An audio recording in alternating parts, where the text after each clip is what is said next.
नमस्कार दोस्तों। आज मैं आपको बताना चाह रहा हूँ कि इस समय जो एक विश्वव्यापी समस्या है कोरोना, हमें इसमें क्या करना चाहिए। देखिए मैं आपको बताऊँ, ऐसे हमारे प्राचीन युग में, हमारे इतिहास में, हमारे शास्त्रों में कई चीज़ें बताई गई हैं। जब जब हमारे ऊपर समस्या आई तो किसने क्या किया। अभी कोरोना के लिए, उससे बचाव के लिए साइंटिस्ट हैं, अपने प्रयास कर रहे हैं, डॉक्टर हैं, अपने प्रयास कर रहे हैं। हम लोग आध्यात्म से जुड़े हुए हैं। तो मैं आपको आज बताना चाह रहा हूँ कि हमारे शास्त्रों में इन सब चीज़ों से बचाव के लिए ऐसा क्या बताया गया है। थोड़ा सा आपका ध्यान आकर्षित करवाऊंगा मैं द्वापर युग में। आप सभी ने भागवत पढ़ी होगी या सुनी होगी। भागवत में ऐसा बहुत अच्छा दृष्टांत आया, एक कथा आई जिसमें गज और ग्राह का युद्ध होता है, हाथी और मगरमच्छ। हाथी को अपने बल का इतना अभिमान था, उसने सबसे पहले अपने बल का प्रयोग किया कि मैं इस मगरमच्छ से पैर छुड़ा लूं।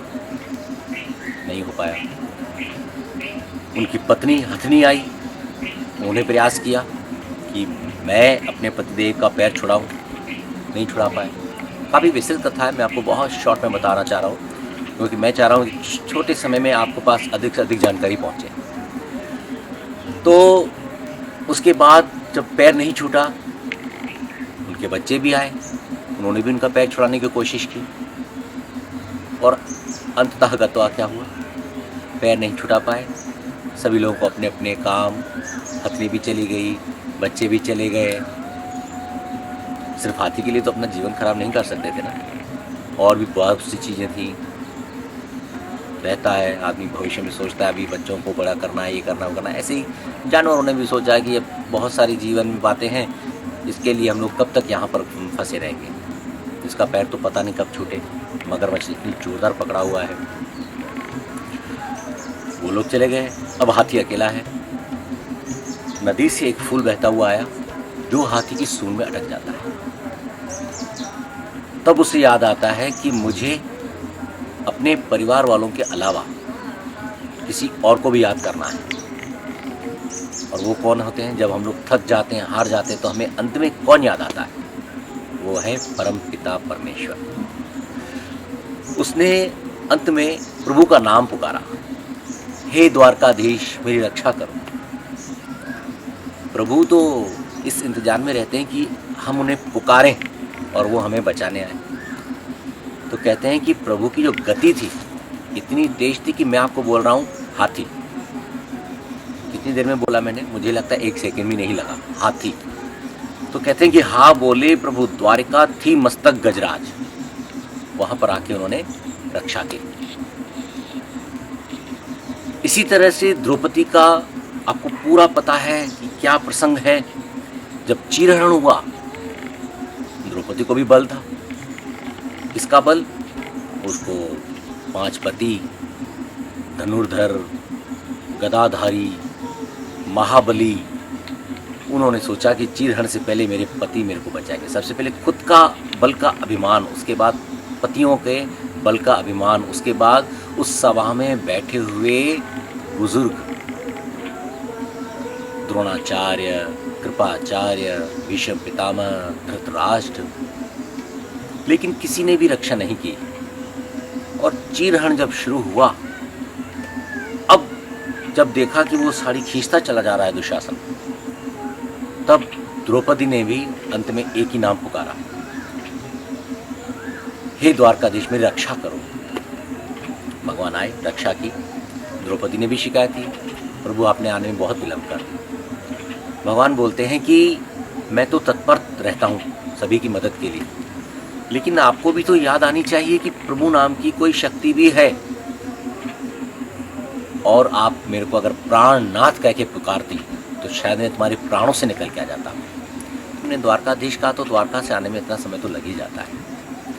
ये दृष्टांत बताने का मेरा अभिप्राय यही है कि इस समय पर सभी प्रयास कर रहे हैं, साइंटिस्ट हैं, डॉक्टर हैं। हमें एक छोटा सा प्रयास करना है। क्या करना है? हमें भगवान को याद करना है कि हे प्रभु, मैं आपसे ये नहीं बोल रहा हूँ कि आप किसी भी धर्म के हों और आप शिव जी को मानिए, राम जी को मानिए, कृष्ण जी को मानिए। आप अपने अपने धर्म में जिन भी गुरुओं को, भगवानों को मानते हैं, मुस्लिम्स हैं अल्लाह को मानते हैं, क्रिश्चियन हैं ईसा मसीह को मानते हैं, जो जिस भगवान को मानता है आप उनका ध्यान रखिए। शास्त्रों के अंतर्गत एक महामृत्युंजय मंत्र आपने सबने सुना है। महामृत्युंजय मंत्र बहुत प्रकार के हैं। एक मंत्र है जिसमें 6 बार ओम कहा गया है, उसको कहा जाता है षट प्राणों। ओम होम जूम सह ओम भूर्भुवः स्वः ओम त्र्यंबकम यजामहे सुगंधिम पुष्टिवर्धनम उर्वारुकमे बंधनान् मृत्युर्मुक्षिमामृतात् ओम स्व भुव भू ओम स जूम होम ओम। एक और मंत्र है जो प्रचलित है, सब लोग जानते हैं। ओम त्र्यंबकम यजामहे सुगंधिम पुष्टिवर्धनम उर्वारुकमे बंधनान् मृत्युर्मुक्षिमामृतात्। यह मंत्र भी बड़ा लगता है, तो मैं आपको मृत्युंजय का सबसे लघु मंत्र आज देने आया हूँ। देखिए, ये जो मंत्र हैं इसको आप खुद जाप करिए। सबसे पहला प्रयास करिए, आप स्वयं अपने लिए मंत्र जाप करिए। नहीं कर सकते तो अपने संपर्क में जो आपके विप्रगण हैं, पंडित हैं, जो इस तरह की साधनाएं करते हैं, अनुष्ठान करते हैं, आप उनसे संपर्क करिए।